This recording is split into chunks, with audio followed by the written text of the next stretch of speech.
All right, we are live. Welcome to the second edition of Innovation Minutes Live. Today, I'm kind of excited about our topic because in a way it's kind of fun and funny, but also sort of disturbing. So this story caught my attention earlier this week. The NBA created this new rule where you have to be nice on Twitter. The teams have to be nice, which is an interesting thing to try to regulate in and of itself, which we can come back to that.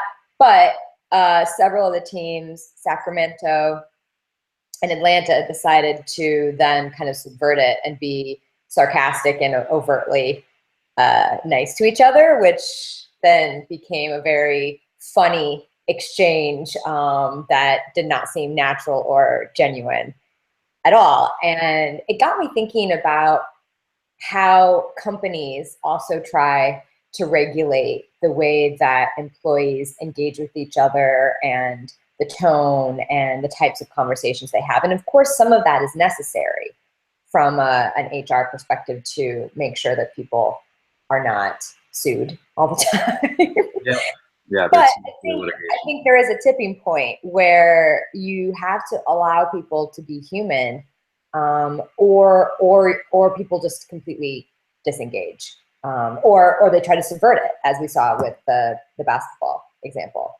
Yeah. It's kind of like what we talked about last week with the power of this technology comes responsibility, right? And you would think, or at least I think the original theory was that when these tools were launched, and you know who people are on the internet, and people are saying things publicly that's on record for forever, that should be a self-regulating behavior, right? But I think if we've seen anything over the past year or election cycle or whatever you want to point to, I think that's obviously not the case. There's been some conversation as to whether or not, as a result of everything being public and permanent, we would become more boring and self-regulate, or we would just lack all boundaries and we would have to then adjust to the fact. I think we all know which way it's going. Yeah, we have not become more boring. I think no, but it is interesting because the NBA, while not as well organized as something like the NFL, which also has its own social media policies, right? You can't tweet during games. They don't try to restrict what players can do at home, but if somebody goes home and tweets about Roger Goodell, they're going to get a fine. So it is very much kind of a workplace and employee relationship, and because it's out in the public, it's not necessarily a privacy issue, right? Because it's public domain, but at the same time, kind of begs the question: where is that line drawn between company time and private time? And what's appropriate from like a criticism perspective as well.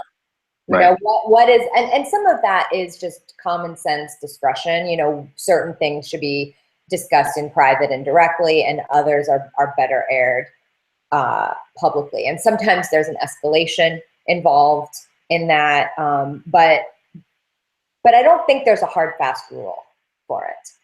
No, I don't think so either. And and it also kind of begs the question: should there be, right? Do consenting adults, do we need permission and approval to speak, right? Well, and also, what's the best policy for getting the best, most consistent work? And I think that's where the new technology, that these sensor technologies that we're reading the Bloomberg article that came out, I think this week, about tracking employees' behavior in the workplace. So you always know where they're at, where they're sitting, who they're talking to, what they're doing. Yeah. And I think the question is, do we have any data about that actually incentivizing productivity or producing better work? Right. I mean, it's being done, per the article anyway, it's being done in the name of efficiency and, knowing when to turn on lights and, you know, how Right. to better situate a workplace, and that's all fine and good. But you know, you could easily see the company's building this kind of technology, taking it one step further when people accept the fact that they're being constantly monitored in the workplace, right? And then, you know, back to the, you know, the earlier part of the conversation is where's that line drawn? You know, if somebody's answering emails at 9 o'clock at night, are they still on company time? Are they being monitored? Yeah. You know, so these are all questions. But to your point, what does that do to the person? You know, forget efficiency and process and all of that. What does it tell the person that's being monitored? We don't trust you enough to regulate your own behavior or to be at your desk or any of these things. So we need to track you like a dog. Right. It's actually contradictory to the studies that have been done about uh, working remotely. You know, consistently, and many people are aware of these statistics, but consistently studies show that individuals who do have the flexibility of working remotely and do take advantage of that at least several days a week tend to be more productive and more engaged, in part because they want to make sure that no one thinks they're slacking off. They're self-regulating in that way. And also they're in an environment where they're comfortable and they can control a lot of the elements. And if they have to take an hour break but want to work late at night, there's that flexibility. And so I think when we over-regulate and over-track, we don't understand the nuanced variation of how we do work and how we perform best. And not everyone performs optimally at 8 a.m. You know? Right, or set hours, right? And I think that's probably true for most people. But you know, the bigger issue is if you're trying to you know, build an innovative company and you want all of your employees to constantly be thinking creatively and everything, you know, how does a censor regime support that or not? You know, I think these are probably things that should be tracked and studied as much as, you know, how much turning off or turning on lights can help a company. And I also think there needs to be the space to be fully human. A large, quote unquote, innovative tech company, which shall remain nameless, issues